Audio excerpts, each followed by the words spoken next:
Good afternoon, ladies and gentlemen. How's it going? Welcome to the Just Chatting Gaming News and Trailers for the week of what is basically April 1st. And no, there's no tomfoolery here in this video. Got sort of one big story for everybody and a handful of trailers. So let's go ahead and jump right into the mega story. And if you haven't already heard, E3 2023 has been canceled. And most likely, this is also going to be the death of E3 in general. So I want to talk about this quite a bit. And I also want to go into a little bit of the history of the show and sort of what has happened over about the last 5 years. Like, what is it that led to the downfall of E3? So, for those who may not know, E3 started in 1995 and was basically the Super Bowl of video game conventions. Back in the, mid to late 90s, it was all about Nintendo, Sega, Activision.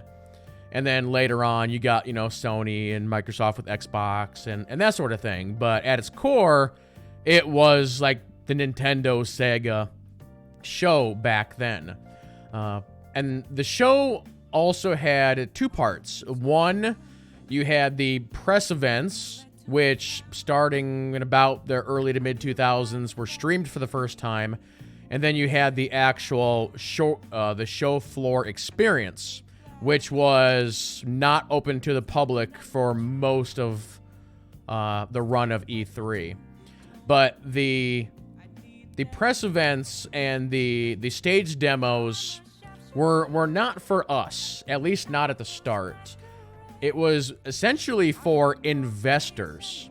And if you go back and you look at some of the first ones they actually streamed, they did show trailers and they did make new game announcements, but they also did a lot of like, oh, here's a pie chart and a graph and sales numbers and all that stuff.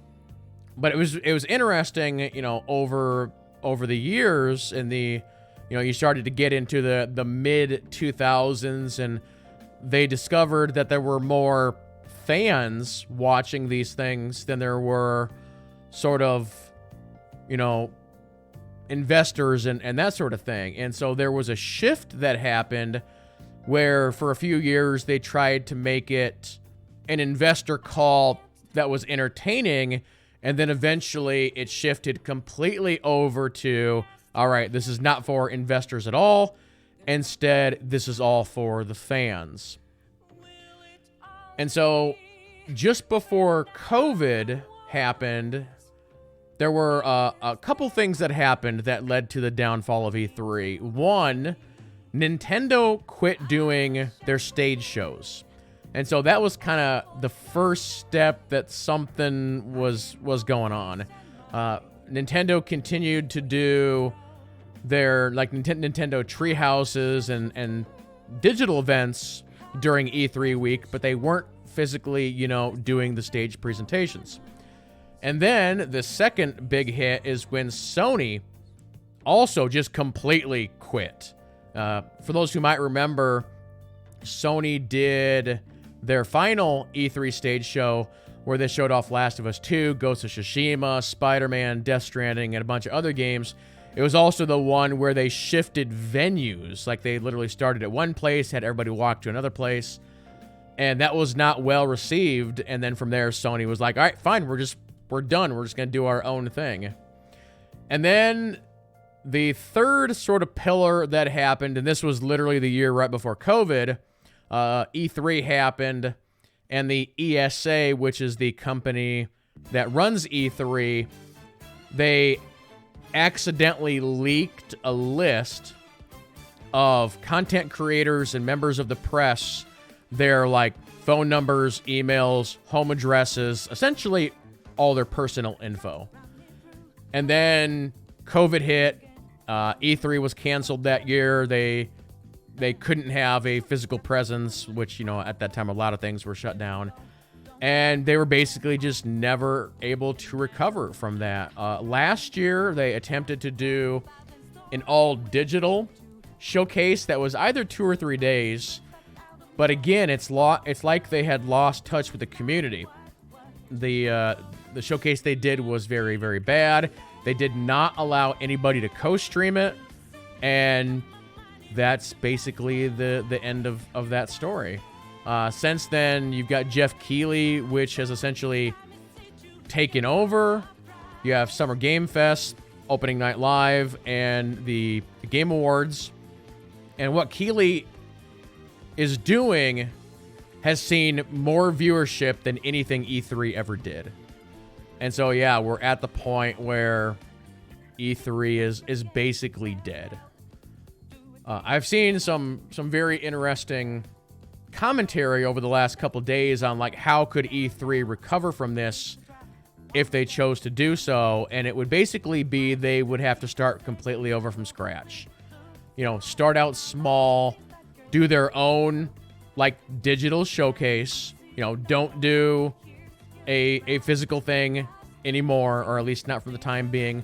Start out with a single day, a single show, or maybe do something like quarterly, like, oh, hey, here's an hour-long showcase of games, you know, do indie games, AA games, and then just build from that and see if they can get back up to where they were. And I think there's some bad blood between Keighley and the ESA. I don't know if we'll ever know exactly what happened there, but the ESA, they need to potentially apologize for whatever happened and get with Keighley. Because at this point, Keighley just, he's the master and commander. He owns it all, and yeah, it's hard to say whether or not that is going to change anytime soon. So it's a darn shame. You know, I've personally covered E3 for a little over 10 years. And I remember the first time that I covered it, and again, this was, at this point, such a long time ago. I remember I was in a guild, and I can't remember if Star Wars Galaxies was still running at this time, or if this is when we were in World of Warcraft. But I remember the first year that I covered it, it was essentially I was just covering E3 for, like, our guild.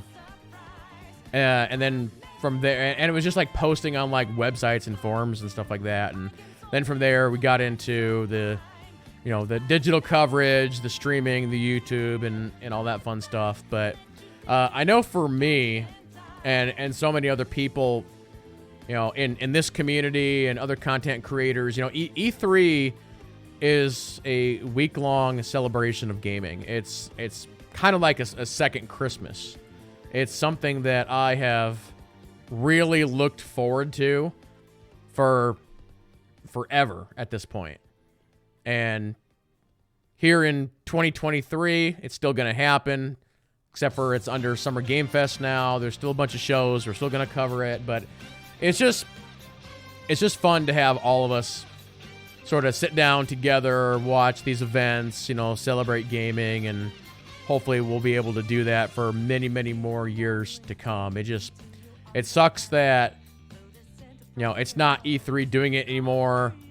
Like, my dream of actually going to a physical E3, that's probably dead at this point. And yeah, it's sad, but they also made a lot of mistakes. And yeah, we have Keighley now who's taken over, and yeah, we'll have to just kind of see how it goes. The other kind of interesting thing that's happened since the announcement is there's like a lot of developers who also see this as the complete death of E3. So a lot of people have been sharing like their old E3 like photos and stories, and there's a lot of like really interesting content out there and stories and that sort of thing. So if you're interested in that, just start seeking out some of the developers on Twitter and see what they have to say, or see what stories they have for E3. But it'll definitely be missed. But yeah, we'll have to see what happens. So the other quick little story I've got for anybody who's a Final Fantasy fan, Final Fantasy 16, which is the new one that's coming out in June, has officially gone gold months ahead of schedule. So That game is done, and they're just working on fixes at this point. So the fact that they're going to be able to do fixes for a couple months, that's pretty good. So yeah, very, very cool. All right, let's go ahead and jump into trailers. So the first trailer we're going to watch is actually an April Fool's thing, but it's also real. You can go, you can download, and you can play this game right now. Let's take a look.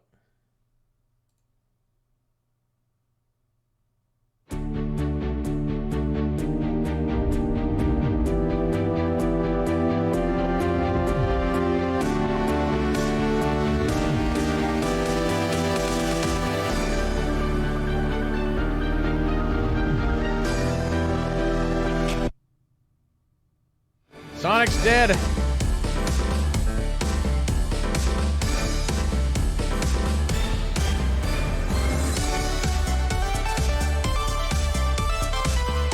I think it was Knuckles. Knuckles did it.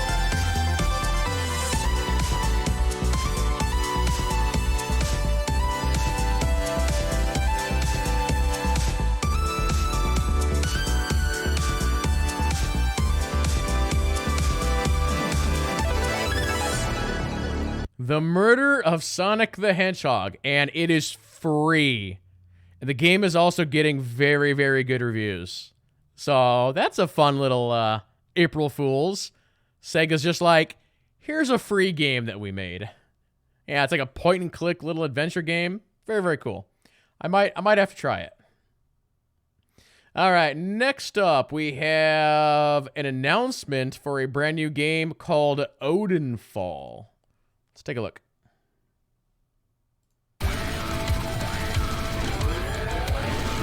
Is this a bullet hell?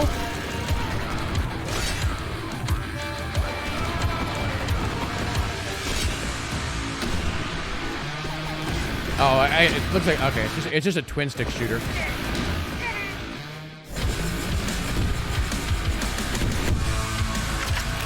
There's a lot of guns apparently.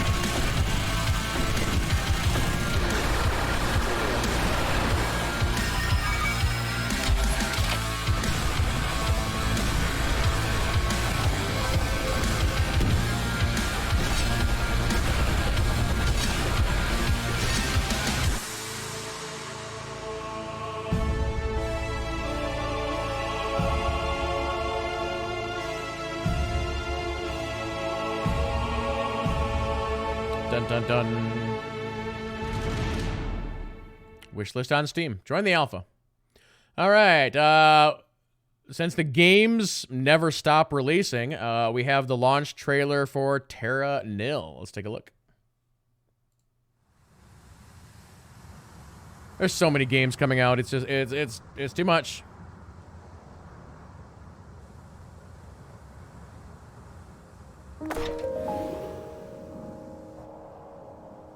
Apparently this game is also very short. Like, you can beat it in about 2-3 hours.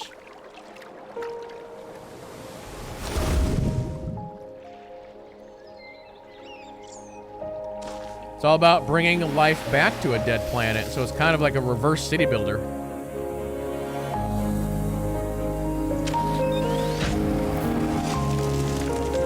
Or you can just burn everything up if you mess up, I guess.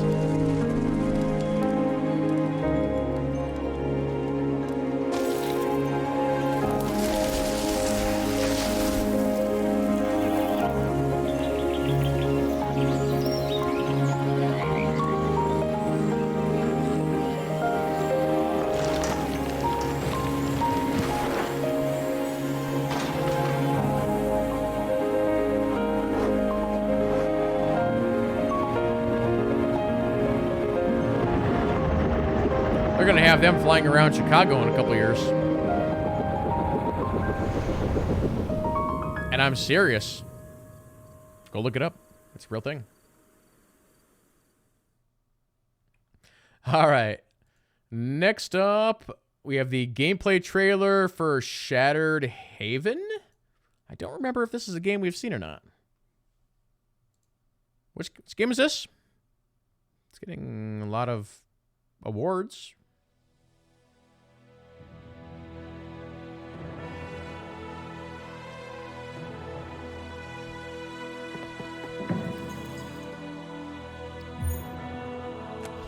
I like the art.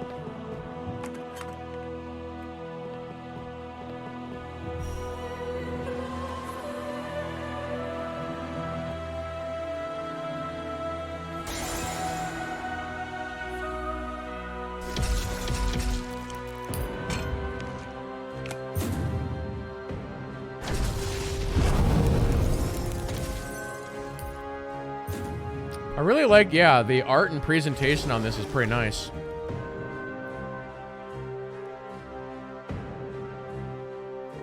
Wonder if there's like different characters and classes to choose from as you build your party, or how that works.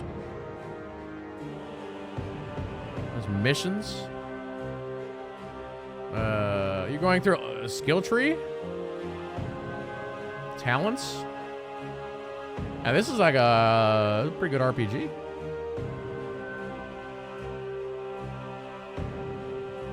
I don't think I have this bookmark. I'll have to bookmark this game.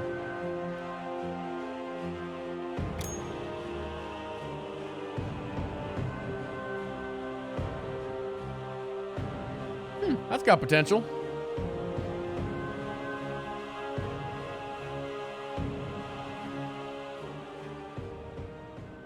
Yeah, that looks all right. 2 trailers left. This one is The Ward of the Reptilian. Another one that we may have seen. I don't remember. The name sounds familiar, but...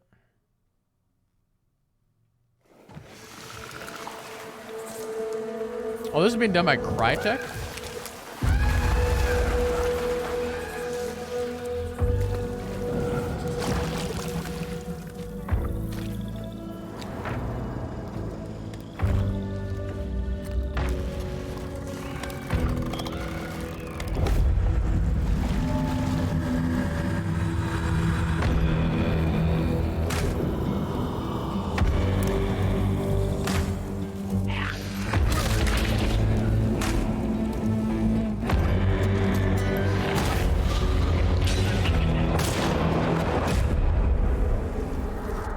Oh, wait, this is an expansion for Hunt Showdown. Oh.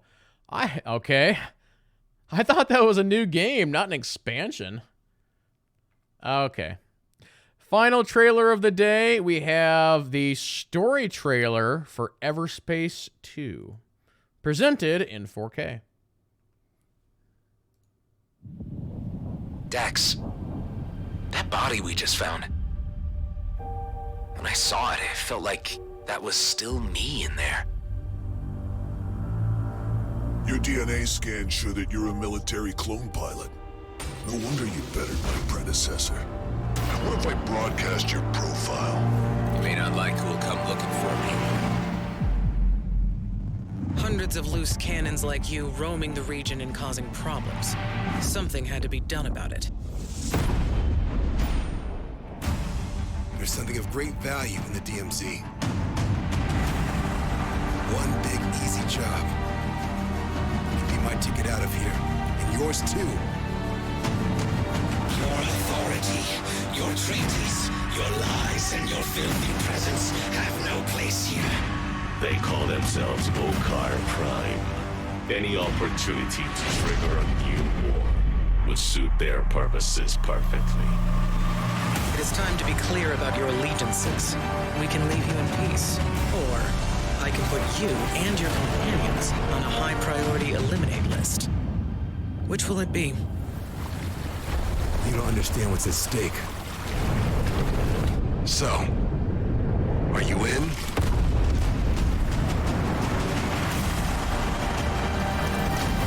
I'm still trying to figure you out, Adam. It's clear you're running from something. I can't help what I am. All I cared about to start with was getting out of the DMZ. There's no going back now.